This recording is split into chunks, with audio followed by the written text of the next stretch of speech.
मेसमधल्या चपात्या एवढ्या मऊ लुसलुशीत आणि टम्म कशा फुगतात त्याचा व्हिडिओ आमच्याबरोबर शेअर करा. तर चला मंडळी, चपातीचा व्हिडिओ तुमच्याबरोबर शेअर करत आहे मी.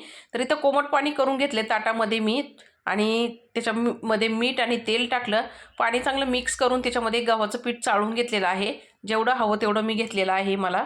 तर इथं आता हे पीठ चांगलं कोमट पाण्यामध्ये मी मळून घेत आहे. पीठ मळताना मात्र कोमट पाणी वापरायचं आहे आणि पीठ मळून झाल्यानंतर त्याला तेलाचा हात लावून परत एकदा चांगलं पिठाची मालिश करायची आणि 5 मिनिटं तसंच झाकून ठेवायचं. जास्त वेळ पण नाही झाकायचं.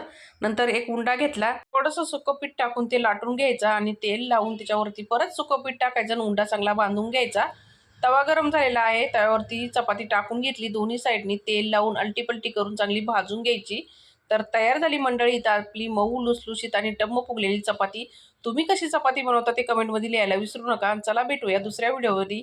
तोपर्यंत मस्त खा, स्वस्त राहा. धन्यवाद.